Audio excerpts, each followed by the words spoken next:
pessoal, aqui é a Mel Ferraz do blog Literatura e hoje eu vim comentar um pouquinho com vocês sobre esse livro chamado As Sombras de Longbourn.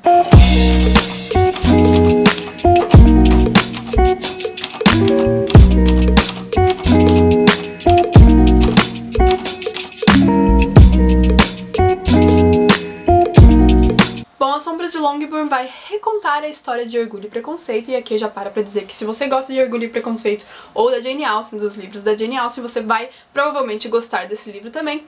Mas esse livro conta, então, narra a história ali de Orgulho e Preconceito sob a ótica dos criados da casa onde a Elizabeth mora. Em Orgulho e Preconceito isso não fica muito claro, mas ali na casa há criados servindo a família Bennet. E aqui o narrador é em terceira pessoa, só que ele foca a sua narrativa sobre a personagem Sarah, que é a criada mais velha das duas criadas órfãs que foram contratadas pelos Bennets.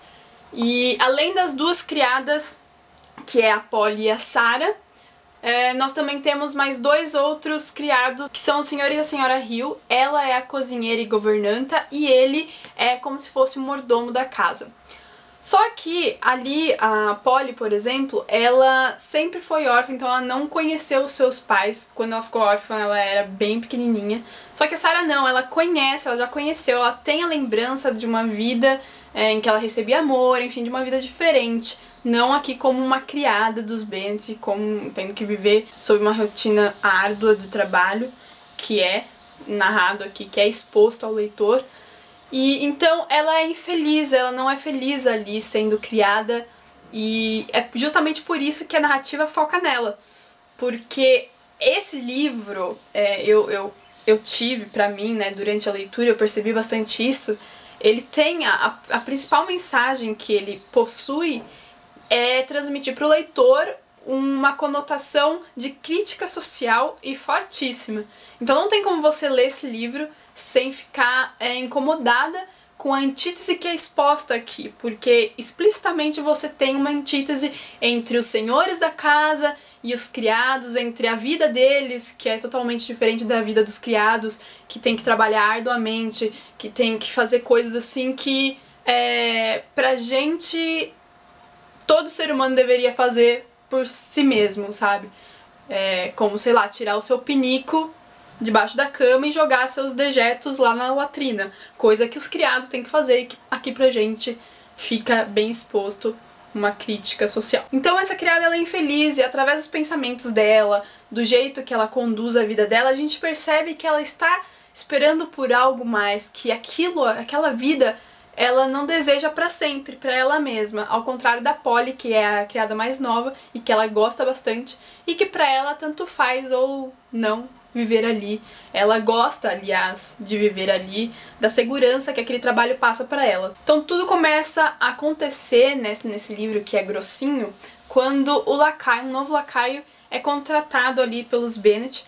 Então um novo homem surge na criadagem, e como não é algo assim que é habitual pra família, pra casa, porque as pessoas sempre viveram ali desde pequenos, então isso meio que muda o quadro da casa, as relações sociais, e é a partir disso que o livro começa a realmente se desenrolar. E claro, esse homem ele é muito misterioso, ele não diz de onde veio direito, e a Sarah ela percebe que ele tá mentindo, que tem alguma coisa ali por trás, e mesmo assim ela acaba se apaixonando por essa pessoa. A partir disso vai se desenrolar, a partir disso, justamente por esse romance, que é o que parece que a Sarah estava esperando pra vida dela.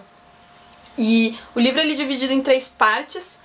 Na primeira e na segunda, além dessa novidade que seria o novo criado ali na casa, você tem o livro seguindo a linearidade de Orgulho e Preconceito. Então também temos a novidade dos Bingley na região, né, que é a mesma coisa que acontece em Orgulho e Preconceito. A linearidade desse livro com Orgulho e Preconceito é muito bacana.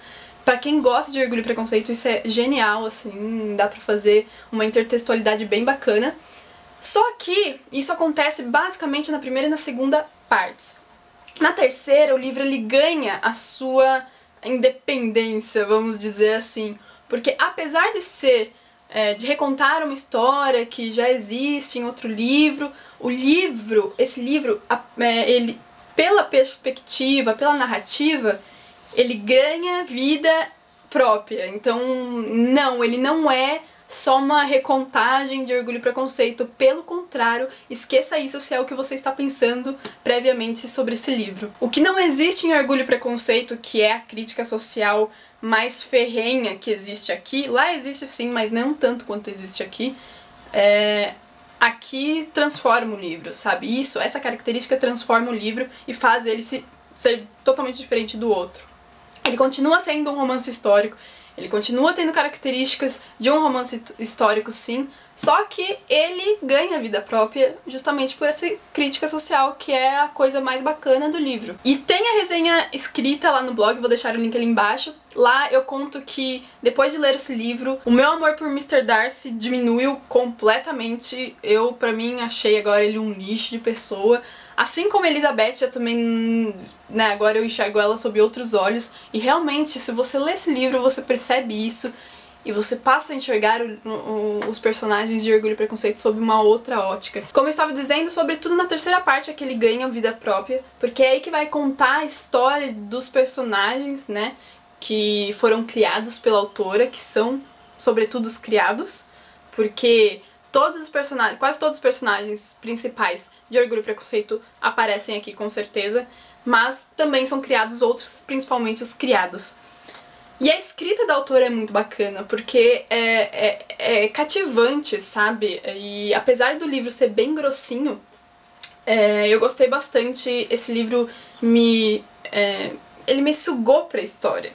Eu queria saber o que ia acontecer, como que a história poderia acabar. Eu gosto bastante de romance histórico, mas eu percebi que não dá pra ser só aquela coisinha bobinha de romancezinho, bonitinho, fofinho, que acaba tudo em, sei lá, felizes para sempre.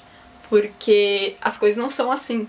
Então eu percebi que o meu estilo preferido de romance histórico é justamente o desse daqui, que seria ter as críticas sociais, enfim, não ser só o romance em si. Aqui diz que o Orgulho e Preconceito é só metade da história, e eu não considero esse livro como metade da história de Orgulho e Preconceito de jeito nenhum.